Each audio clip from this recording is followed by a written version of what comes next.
glamour of winning the Champions League, or the European Cup as it was then, was very, very special. I mean, my last one it went to a penalty shootout, and the last time I kicked the ball was scoring a penalty in that. So that's very special, but it would have to be... He's called them lazy, called them selfish, called them YouTubers. Graeme Souness really doesn't hold back. But behind every bit of anger, there's a reason. There's a story that made the grudge personal. Some of these feuds have lasted decades. Today, we're looking at 5 players Graeme Souness will genuinely never forgive. The reasons tell us something about his character. The reasons are absolutely wild. Before we dive in, here's the absolute truth. Graeme Souness was legendary. As a player, he was Liverpool's midfield general in the late 70s and 80s. He won 5 league titles and 3 European Cups. He was hard, skilled, a winner. If you're enjoying this breakdown of football's biggest feuds and grudges, hit hype on this video. It really helps push content like this to more football fans. But something changed when he moved into management, and even more importantly, when he became a pundit. The hardness that made him great as a player became something else entirely. It became about never backing down, never accepting he might be wrong, never forgiving anyone who challenged him. He built a reputation for tearing into players on television, and some of those arguments never healed. Let's start with the very beginning. Number 5. Phil Thompson. Go back to 1981. Liverpool Football Club. The boot room. Bob Paisley was the manager. He decided to strip the captain's armband from Phil Thompson and give it to Graeme Souness. Thompson had made errors that season, but in Thompson's mind, this wasn't about football. This was about Souness going behind his back, taking what was his. The two men played together after that, but the trust was shattered. Thompson refused to speak to Souness for years. They had to work together for the club, but it was cold, professional, never friendly again. This moment set a pattern. Souness would take what he wanted, push past anyone to get it, and if someone held that against him, he would never forgive them. Not in 30 years. Not ever. Number 4. Ali Dia. Jump to 1996. Southampton Football Club. Souness was the manager. The team had injuries. Souness was desperate. A phone call came in, someone claiming to be George Weah. The caller said his cousin wanted to play, a Senegalese player named Ali Dia. Souness didn't check, didn't verify. He just signed him. Dia came in. Immediately it was clear something was wrong. In training, he couldn't keep up. In a 5-a-side game, he was lost. Souness had signed him, so Dia played. Against Leeds United, he came on for Matt Le Tissier. It was chaos. Le Tissier said Dia moved like Bambi on ice. No control, no awareness. 53 minutes of confusion. Southampton lost 2-0. After that, Dia disappeared. George Weah had no cousin, no connection to Paris Saint-Germain. It was a prank. Other managers got the same call and said no. Souness said yes. It exposed him. For someone like Souness, that was unforgivable. Number 3. Andy Cole, Blackburn Rovers. Cole was a star striker. He had a Champions League medal from Manchester United. He won the League Cup with Souness, but the relationship turned toxic. Souness was old-fashioned. He believed in toughness and control through fear. Cole didn't need to be bullied. Souness singled him out, criticised him in front of everyone, denied him rest days other players got. Cole reported Souness to the Professional Footballers Association. He said he was being bullied, treated unfairly. This experienced professional said Souness's management style wasn't leadership, it was intimidation. For Souness, the PFA complaint was a betrayal of the dressing room code. For Cole, it was self-protection. The relationship never recovered. Another permanent grudge. Number 2. Craig Bellamy, Newcastle United, 2004. Souness arrived to replace Bobby Robson. His job was to pull the players into line. Bellamy was a talented but hot-headed striker. Souness decided he needed teaching. He moved him from striker to right wing. Bellamy saw it as a demotion. He fought back. During a substitution against Charlton, Bellamy muttered something derogatory at Souness. Souness saw it. The manager called a team meeting, called him names, terrible names, said he wished Nicky Butt had beaten him. Bellamy tried to defend himself. Souness came at him, grabbed for his throat, challenged him to sort it out like men in the gym. Alan Shearer had to physically pull Souness off Bellamy. It was chaos. The message wasn't leadership, it was aggression. Bellamy was loaned out, then permanently sold. The relationship was poisoned. This destroyed Newcastle. Bellamy was a key player. Souness replaced him with Michael Owen. Michael Owen was aging and expensive. Newcastle collapsed. from top 5 to 14th place, all because Souness chose aggression over man management. Number 1. Paul Pogba, the longest and most intense feud. The vendetta that defined Souness's time as a pundit. In 2016, Pogba came back to Manchester United. The fee was £89 million. Souness said immediately it was all out of sync, that the price was wrong, that Pogba wasn't worth it. Then Souness talked about Pogba's hairstyles, his social media, his celebrations, called him a YouTuber, a player who cared more about image than team, selfish, a player who didn't understand midfield.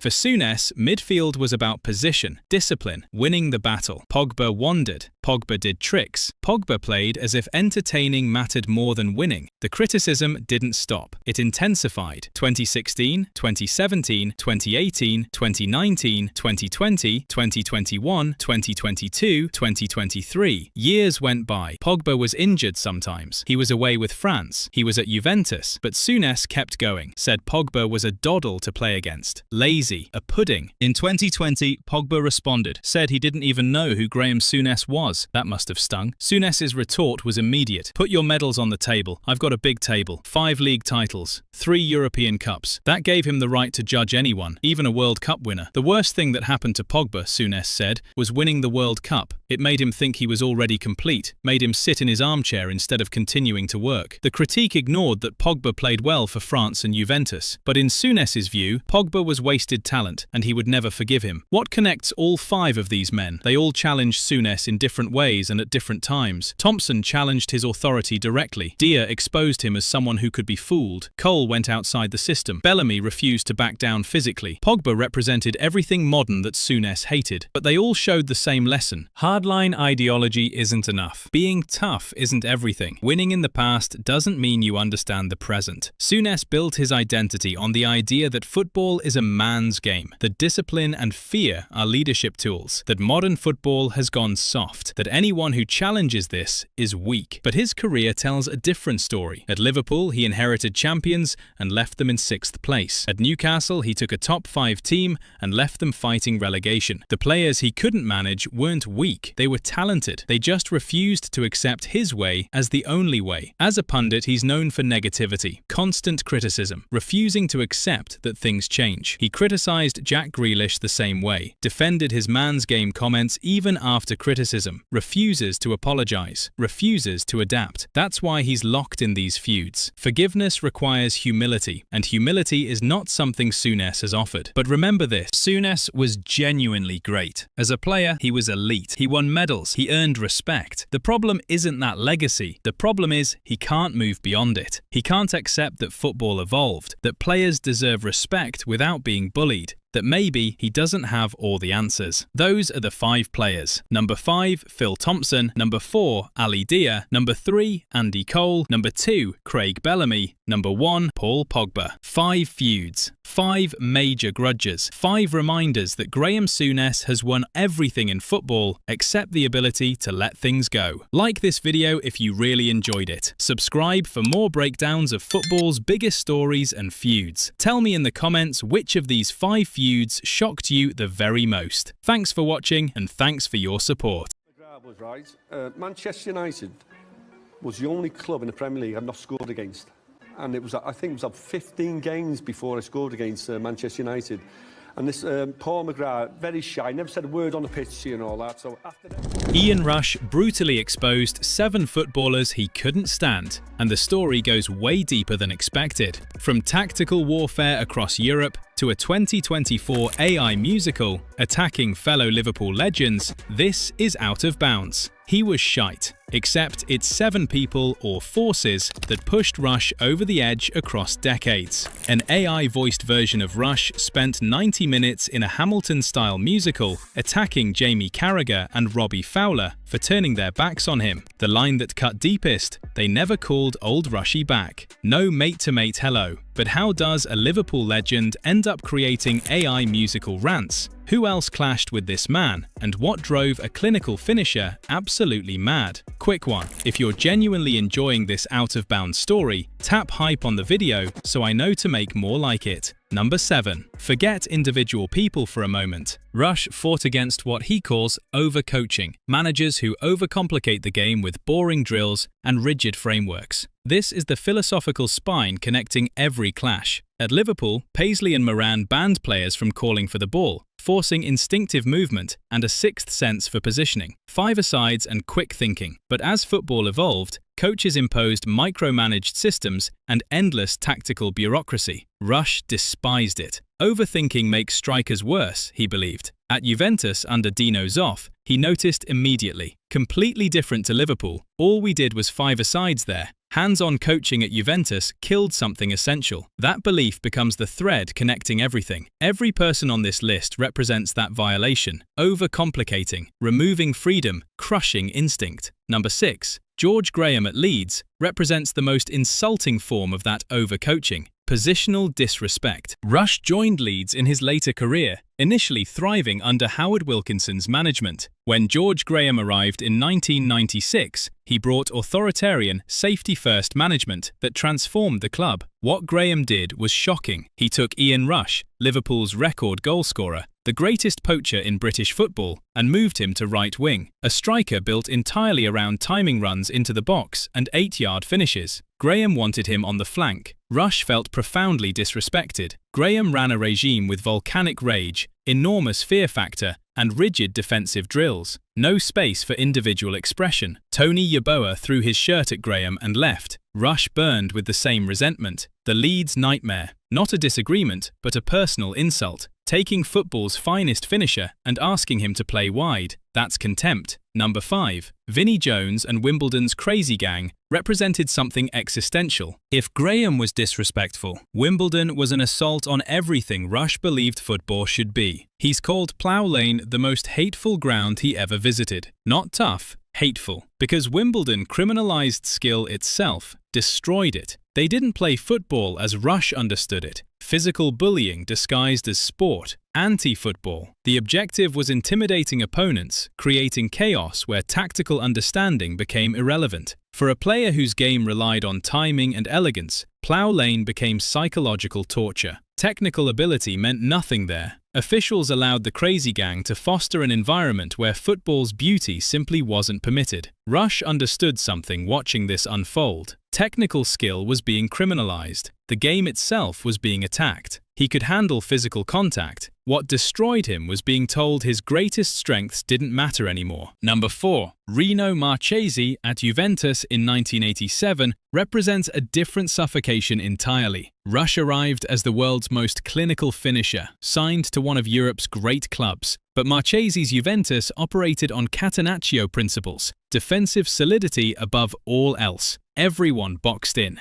No offensive fluidity. It was a cage. Marchesi's constant instruction was drop deep, defend, hold position. Rush was removed from goal-scoring areas. Marchesi declared it publicly. Rush does not fit in. He does not communicate. But the barrier masked deeper philosophy, pure philosophy. At Liverpool, training emphasized five-a-sides and instinctive movement. At Juventus, it was rigid positional drills, boring according to Rush, tactical frameworks turning football into chess. Despite being asked to defend more than attack, despite suffocating structure, Rush still scored 14 goals. Top scorer. The system strangled his expression, yet his finishing dominated. He finished frustrated, describing the approach as counterintuitive and joyless. Marchesi was nice, but the philosophy was suffocating. Number 3. Bob Paisley's psychological gambit complicated everything because their relationship wasn't straightforward betrayal. Early in his Liverpool career, Rush struggled significantly. Signed for a record fee from Chester City, he endured a prolonged goal drought, questioning his place. Paisley, legendary for psychological manipulation, decided to ignite a fire underneath him. He called Rush in and said he was being transfer listed, out, away from Anfield. Rush's reaction was incandescent rage, pure personal anger and hurt. He felt abandoned by the manager, who supposedly believed in him, nearly departed in fury. But Paisley had never intended selling him. It was a psychological trick designed to provoke Rush into being more selfish in front of goal. It worked. Rush started scoring immediately. But during those weeks of anger, he genuinely hated Paisley. The method felt cruel and personal. Much later, Rush appreciated the ruthlessness elite management requires. He understood the genius. But that hatred was real. That's what Paisley extracted. Pure, raw anger as fuel. Number 2. Robbie Fowler became tangled in something much bigger than football disagreement. The 2024 to 2025 Melwood dispute placed Rush and Fowler on opposite sides of a legal and commercial battle. Rush's camp, connected to Singapore-based Irama, sought developing Melwood training ground, Liverpool's historic home and legendary facility. Other stakeholders, including Fowler, publicly distanced themselves from the project. The legal battle turned toxic and public in ways no one expected. Rush felt fundamentally abandoned. His fellow Red, another Liverpool legend who played alongside him, turned his back when solidarity mattered. That sense of abandonment festered into something extraordinary. A 90-minute AI-generated musical in Hamilton style emerged. The AI voice, pronouncing his name as I in Rush, spent the production attacking Fowler and Carragher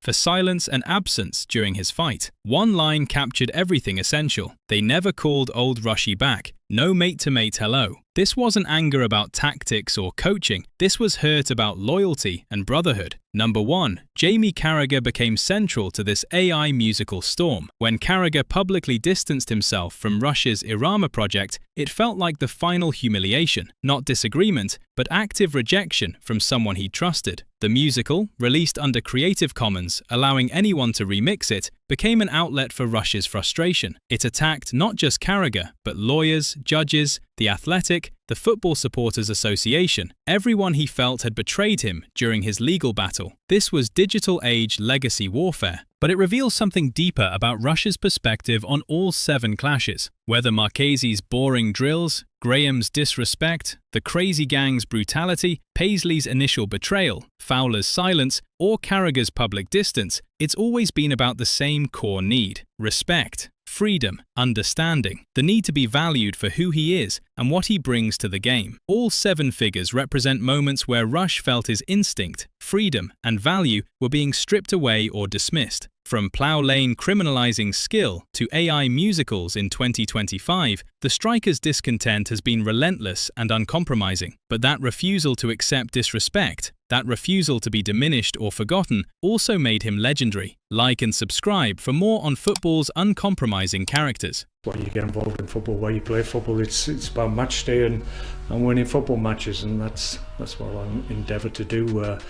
This week, obviously, it's more about testing just to get our baselines in terms of where the players are. Obviously, during the summer break, they all had programs at significance for us because we were looking to get 3 points so that we would be on 54 points, which would have been a record Premier League total for Stoke. So I hate him. Those 3 words sum up everything Mark Hughes thought about 7 of his players during his managerial career. These were explosive conflicts that spilled onto the pitch, across social media, and tore through the clubs he managed. The drama was so intense, it refused to stay within the touchline. From Manchester to West London to the Midlands, Hughes carried this pattern like a curse. We're walking through all 7 today. If you're enjoying this, hit hype right now, because we're exposing how one of football's most intense managers completely lost control of his dressing room. Mark Hughes earned his nickname Sparky from his fierce physical presence on the pitch. When he transitioned into management, he brought that warrior mentality. Hughes believed football was built on discipline, professional pride, and collective accountability. The dressing room was sacred ground where everyone bowed to the same standards. Hughes operated from a philosophy rooted in the 1980s and 1990s. When players didn't fit his vision, he called them bad apples and removed them. By his 3rd and 4th posts, the bad apples were record signings and stars who could fight back in ways Hughes never anticipated. The PlayStation generation represented everything Hughes struggled to understand. He said plainly, with young players today, a flip chart and pen don't grab their attention. These weren't warriors ready to bleed for the team. These were technical artists, individualists, players who saw themselves as brands rather than soldiers. This fundamental disconnect between his traditionalist philosophy philosophy and modern elite football became the fault line running through his managerial career. Number 7. Xherdan Shaqiri. At Stoke City represented everything Hughes wanted but couldn't control. Shaqiri was technically brilliant, a creative talent that could unlock defence with a stroke of genius. During Stoke's relegation season, Shaqiri was genuinely productive, with 7 goals and 6 assists. He was often the team's most dangerous attacking player. Hughes grew increasingly frustrated with what he saw as Shaqiri's individualism. The Swiss winger made public comments about his ambition to play at higher levels and was frustrated with his teammates' quality. To Hughes, this was betrayal. Here was a player prioritising his own career over the collective mission. Shaqiri's style, while effective, made the entire team vulnerable at critical moments. Hughes believed this was because Shaqiri lacked the collective defensive cohesion he demanded from every player. The flair versus grit dilemma plagued Hughes's entire career, and Shaqiri embodied that tension perfectly. Hughes wanted the genius, but without the warrior spirit. He felt let down by a player who refused to subordinate his talents to team needs. Number 6. Saido Berahino arrived at Stoke as another attempt to bring elite striker talent. Hughes backed him publicly, hoping that removing pressure would help him rediscover his goal-scoring form. But Berahino's career had stalled. By the time Hughes managed him, Berahino had gone through a 2-year goal drought. The friction centred on professionalism and fitness. Berahino simply wasn't maintaining the physical standards Hughes demanded. Then came an 8-week drug ban that further undermined the narrative Hughes was constructing around the player's recovery. For a manager who valued professional pride as his cornerstone, Berahino's inability to maintain required physical standards felt like fundamental betrayal of the manager-player contract. Berahino had broken the covenant, and Hughes couldn't forgive that. His patience, initially genuine, eventually reached breaking point. This wasn't just about goals or statistics. This was about a player who had failed to respect the warrior code that Hughes held sacred. Number 5. Gianelli Imbula cost Stoke City £18.3 million,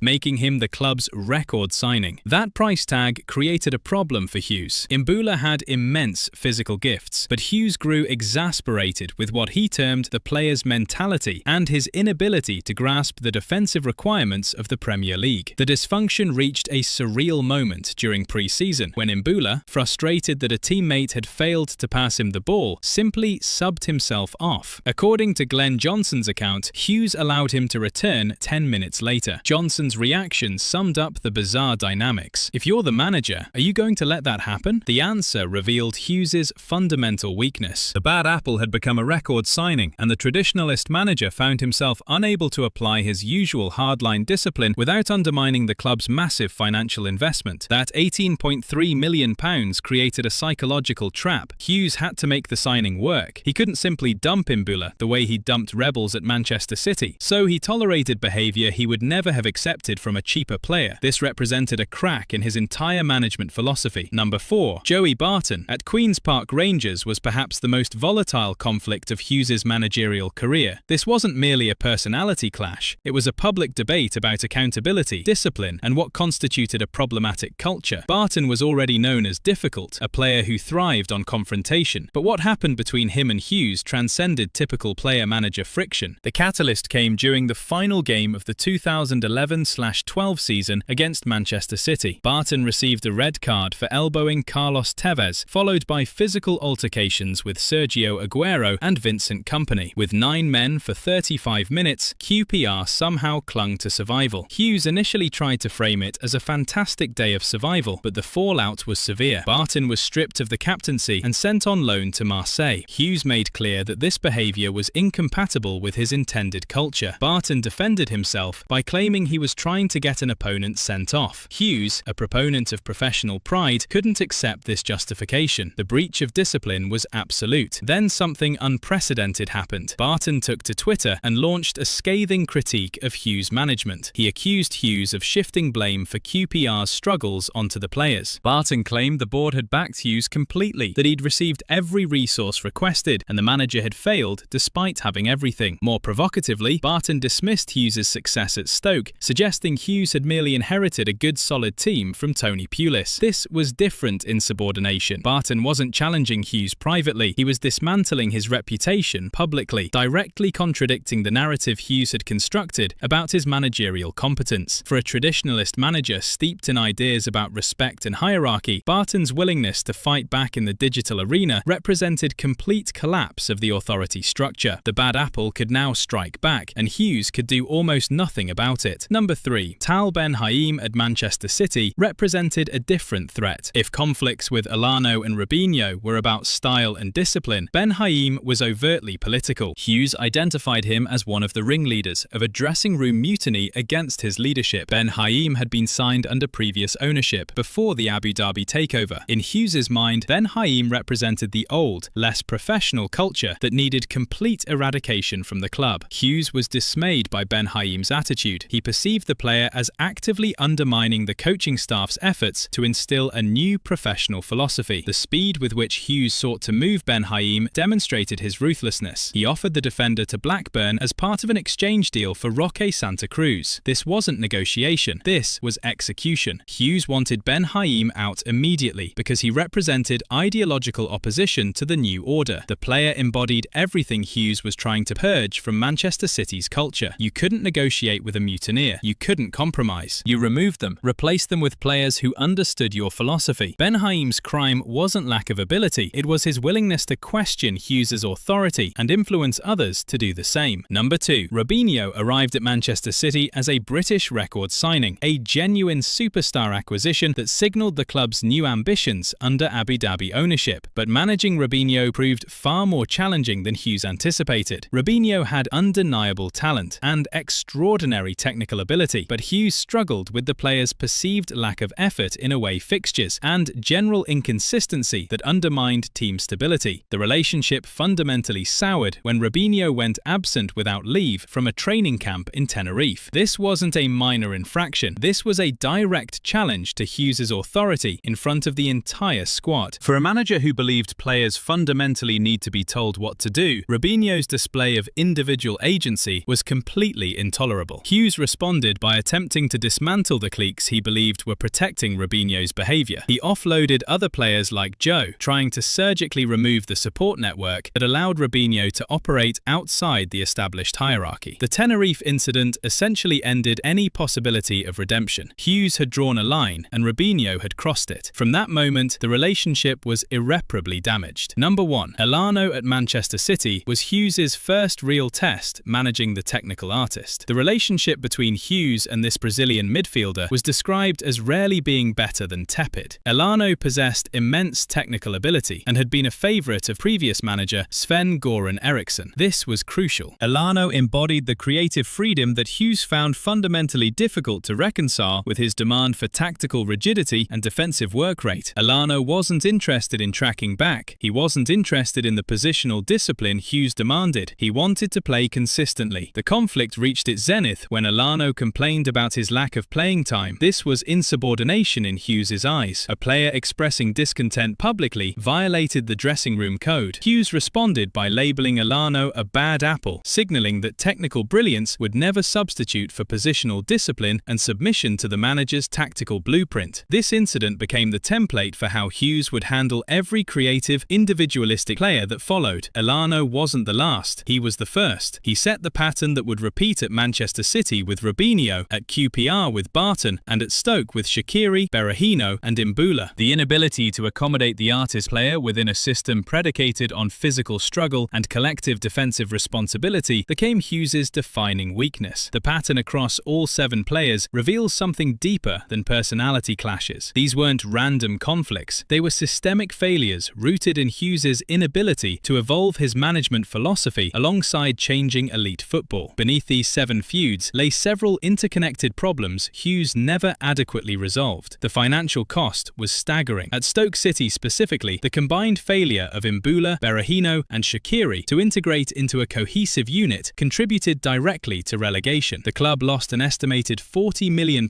due to that relegation. That figure wasn't just about missing Premier League revenue, it was about the cost of a transfer strategy that prioritised technical flair without ensuring psychological alignment with Hughes's warrior philosophy. £40 million of value destroyed because Hughes couldn't bridge the gap between what he wanted and what he was actually signing. There was also a profound disconnect between the players being signed and Hughes's actual ability to manage them. At both Manchester City and Stoke, Hughes found himself managing players signed entirely on the say-so of owners or directors. players. He didn't have the recruitment control he'd possessed earlier. This lack of agency in the transfer process led to what observers called a right mess. Players like Mbula were, in effect, getting away with murder because Hughes felt pressure to make the owner's investments work, even when those players were fundamentally ill-suited to his style. Hughes couldn't simply discard them. He had to make them work, or he'd be admitting failure alongside the failed signings. That pressure created compromises that ultimately undermined his entire philosophy. As Hughes attempted to modernize his teams by bringing in superstars, he inadvertently alienated the players who formed the cultural spine of his squads. At Stoke, teammates cited the departure of good lads like Glenn Whelan as the beginning of the end. By replacing these warriors with technically gifted but psychologically detached players, Hughes destroyed the very sturdy defense and team spirit that had been his greatest managerial strength. He was dismantling the foundation that had made his earlier successes possible. It was slow-motion disaster disguised as modernization. The 7 players Hughes couldn't stand can be understood as 3 distinct psychological types, each representing a different way modern football challenged his traditional philosophy. The political agitator category included Tal Ben Haim and Joey Barton. These players challenged Hughes's authority, not through their football, but through their influence over the dressing room and public narrative. They were mutinous in temperament and problematic in their willingness to contest his leadership. Their challenge was existential because it threatened the hierarchical structure upon which his entire management approach was built. The detached artist category encompassed Elano, Robinho, and Shaqiri. These players possessed the technical ability Hughes desired, but lacked the professional pride and defensive work rate he demanded. Their perceived lack of effort in away games or defensive moments became a constant source of frustration. They represented the modern player who saw football as a platform for individual expression rather than collective sacrifice. The professional failure category included Gianelli Imbula and Saido Berahino. These players failed to meet the basic physical and psychological requirements of the professional game as Hughes understood it. Their mentality, fitness, or apparent lack of commitment represented a failure of the warrior contract that Hughes viewed as completely non-negotiable. Early in his career, Hughes's bad apple strategy had been remarkably effective. At Manchester City, he was able to dump rebels and bring in players like Craig Bellamy and Scott Parker who shared his values. These replacements reinforced the culture he was trying to build. By the time he reached QPR and Stoke, this strategy had yielded dramatically diminishing returns. The bad apples were no longer fringe players or squad depth options. They were record signings and public figures with their own media platforms. The narrative Hughes had relied upon, the idea that removing the bad apple would fix everything, became increasingly unconvincing when the bad apples were the players who'd cost the most money. In his final years managing Stoke, Hughes increasingly retreated into the familiar, relying more heavily on stalwarts like Peter Crouch and Charlie Adam rather than genuinely adapting to the modern game. This retreat created a cycle of stagnation that ultimately led to his dismissal. Rather than evolving, rather than finding ways to integrate technical brilliance with his warrior philosophy, Hughes dug in. He defended his approach, blamed the players, and clung to a vision of football that modern football had moved beyond. The bad apple narrative, which had once been useful for consolidating power, became a crutch, allowing him to externalize failure and avoid genuine self-examination. The tragedy of Hughes's managerial career wasn't that he was a bad manager. By any objective measure, he'd achieved significant success at various clubs. The tragedy was that he refused to bridge the fundamental gap between his philosophy and modern football reality. The PlayStation generation wasn't going to disappear. The players with agency, with ambition beyond the dressing room, with desire for global recognition, weren't going to suddenly become obedient soldiers. Rather than finding ways to accommodate this evolution, Hughes increasingly saw it.